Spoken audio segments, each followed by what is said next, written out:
Bismillahirrahmanirrahim. Assalamualaikum warahmatullahi wabarakatuh. Apa kabar mahasiswa Ibu yang hebat? Semoga senantiasa dalam keadaan sehat dan semangat di mana saja kalian berada. Mahasiswa sekalian yang berbahagia, pada kesempatan minggu ini kita akan membahas materi lanjutan berkenaan dengan pembelajaran abad 21. Di mana minggu lalu kita sudah membahas beberapa hal terkait pembelajaran abad 21, di antaranya adalah profil guru abad 21, kemudian karakteristik generasi abad 21, dan karakteristik pembelajaran abad 21. Pada minggu ini, kita mencoba untuk mengkaji berkaitan tentang bagaimana rancangan pembelajaran yang sesuai dengan karakteristik pembelajaran abad 21. Karakteristik pembelajaran abad 21 terdiri dari beberapa ciri. Yang pertama adalah kolaborasi peserta didik dan guru. Kemudian berorientasi HOT, lalu mengintegrasikan ICT atau teknologi informasi dan komunikasi, kemudian mengembangkan keterampilan abad 21, kemudian literasi dan PPK atau karakter. Nah, beberapa hal inilah yang menjadi karakteristik pembelajaran abad 21. Lalu bagaimana pengembangan masing-masing dari karakteristik ini dalam rancangan pembelajaran? Oke, baik, kita bahas satu persatu. Yang pertama adalah kolaborasi peserta didik dengan guru.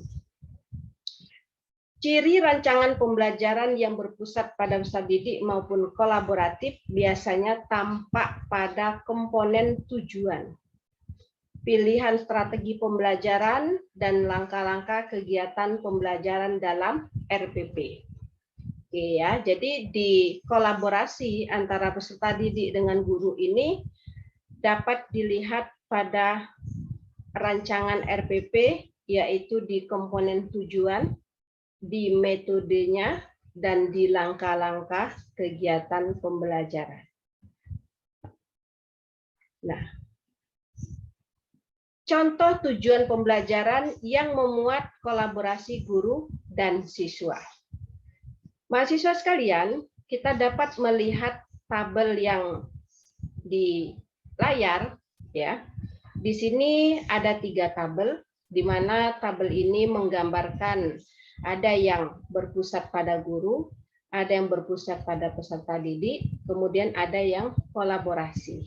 Nah, kita lihat pertama, tujuan yang masih berpusat pada guru itu ya diawali dengan kalimat melalui kegiatan ceramah guru. Nah, tentang tumbuhan, siswa dapat menyebutkan 6 kata tanya dengan tepat. Di sini ya, karena pembelajarannya masih berpusat pada guru, maka di dalam rancangan tujuan pembelajaran lebih dominan guru, ya. Termasuk contoh yang kedua, setelah guru memaparkan materi secara lisan, siswa dapat membuat kalimat tanya menggunakan kosakata baku dan kalimat efektif dengan benar. Nah, di sini kita lihat bahwa guru yang aktif. Nah, kemudian kita lihat contoh di tabel yang tengah, yaitu tujuan pembelajaran yang berpusat pada peserta didik. Kalimatnya diawali setelah mengamati gambar tumbuhan, siswa dapat menyebut 6 kata tanya dengan tepat. Ya. Jadi di sini hanya yang nampak adalah siswa. Nah, ini menunjukkan bahwa pembelajaran berpusat kepada peserta didik. Lalu bagaimana dengan kolaborasi. Nah, kita lihat seperti apa tujuan pembelajaran yang menggambarkan kolaborasi antara guru dan siswa. Kita lihat kalimat pertama, setelah siswa dan guru berdiskusi. Ingat, setelah siswa dan guru berdiskusi. Di situ ada interaksi antara siswa dan guru. Tentang gambar tumbuhan, siswa dapat menyebutkan kata tanya dengan tepat. Oke, contoh kedua, setelah bermain peran bersama guru tentang tanaman, siswa dapat membuat kalimat tanya menggunakan kosakata baku dan kalimat efektif dengan benar. Nah, terlihat di sini ada kolaborasi antara guru dan siswa. Maka ketika kalian merancang RPP yang basisnya adalah karakteristik pembelajaran abad 21, maka yang pertama adanya kolaborasi antara guru dan siswa. Di mana kolaborasi itu dapat dilihat yang pertama adalah di aspek tujuan. Ya, di tujuan menampakkan adanya interaksi antara guru dan siswa. Oke. Kemudian kolaborasi peserta didik dengan guru ini memiliki ciri yaitu pada pemilihan pendekatan, model, dan metode pembelajaran yang tepat. Ya.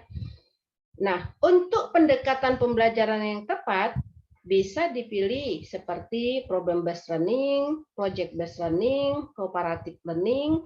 Adapun metode pembelajaran yang berorientasi kolaborasi peserta didik dan guru dapat dilakukan dengan tanya jawab, diskusi, demonstrasi, bermain peran, simulasi, permainan praktik, latihan, penemuan dan eksperimen. Jadi, ketika ingin merancang karakteristik pembelajaran abad 21 yang kolaborasi antara peserta didik dan guru, yang kedua yaitu dapat dilihat pada pemilihan pendekatan, model, dan metode. Ya. Nah, untuk model itu sendiri ada di dalam pembelajaran aktif, yaitu problem based learning, project based learning, cooperative learning. Adapun metode yang bisa diterapkan yaitu tanya jawab, diskusi, demonstrasi, bermain peran, simulasi, permainan praktik, latihan, penemuan, atau eksperimen. Ciri lain yang tampak dalam RPP ada pada langkah-langkah pembelajaran. Ya, jadi kolaborasi peserta didik dengan guru itu dapat dilihat juga di komponen RPP itu pada langkah-langkah pembelajaran. Nah, sekarang kita lihat contoh kegiatan pembelajaran yang orientasinya kolaborasi antara peserta didik dengan guru. Oke. Kita lihat di contoh kegiatan. Nah, di tabel ini ditampakkan 3 kegiatan, memang disengaja agar mahasiswa bisa melihat secara jelas mana yang masih berpusat pada guru, mana yang berpusat pada siswa, dan mana yang kolaborasi. Nah, kita lihat yang pertama di deskripsi kegiatan pembelajaran yang berpusat pada guru. Contoh, guru memberikan persepsi kepada siswa. Nah, di sini yang terlihat hanya guru. Maka ketika di langkah-langkah kegiatan pembelajaran yang masih menampakkan guru, maka itu belum masuk kolaborasi. Dia masih berpusat pada guru. Sekarang kita lihat di kolom yang tengah. Kegiatan pembelajaran yang berpusat pada siswa dapat dilihat pada kalimat siswa menyimak persepsi dari guru tentang pelajaran sebelumnya dan mengaitkan dengan pengalamannya sebagai bekal pembelajaran berikutnya. Di sini siswa menyimak persepsi. Jadi di sini adalah yang ditampakkan siswa yang aktif. Nah, Lalu kita lihat yang kolaborasi siswa dan guru. Jadi di sini ketika ingin merancang kegiatan pembelajaran yang karakteristiknya adalah kolaborasi antara peserta didik dengan guru, maka di kalimatnya adalah menampakkan adanya interaksi, yaitu siswa dan guru.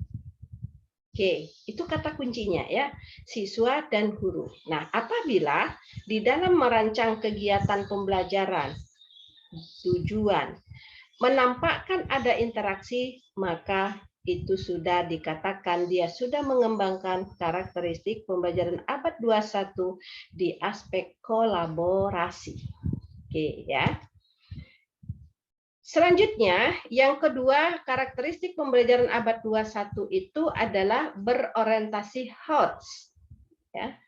HOTS atau disebut dengan High Order Thinking Skill atau keterampilan berpikir tingkat tinggi.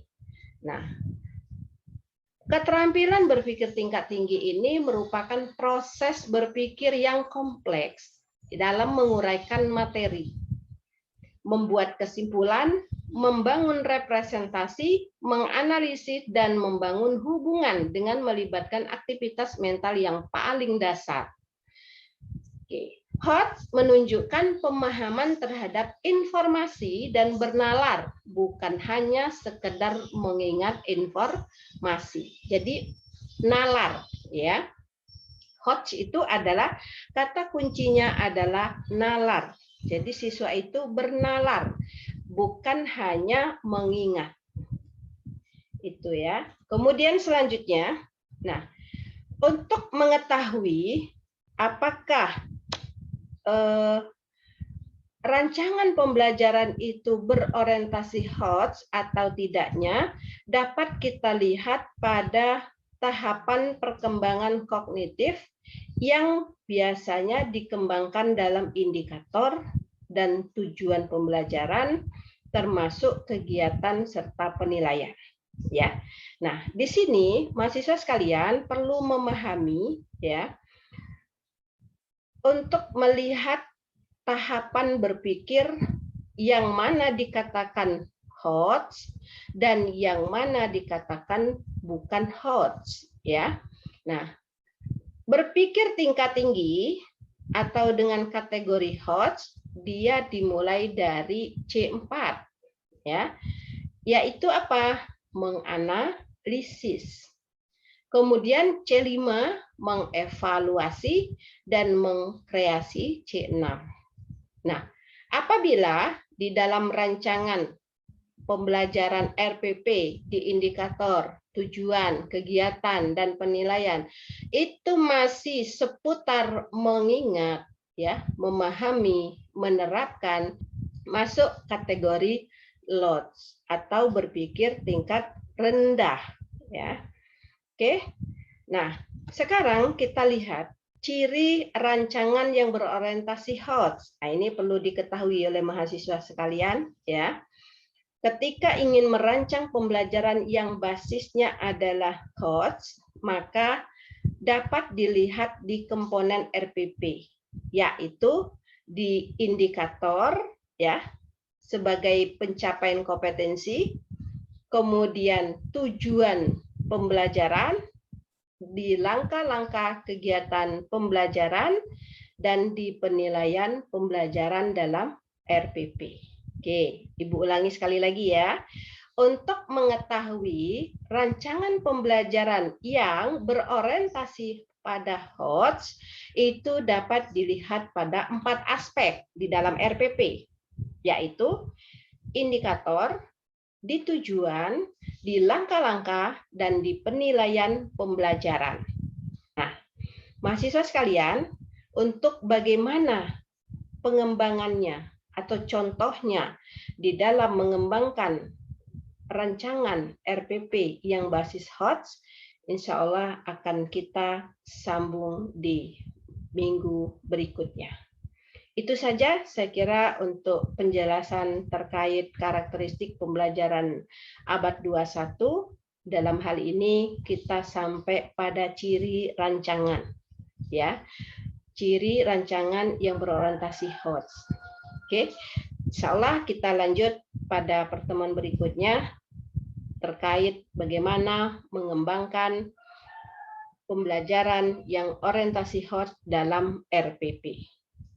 Itu saja saya kira. Terima kasih atas perhatiannya. Kurang dan lebih mohon maaf. Wassalamualaikum warahmatullahi wabarakatuh.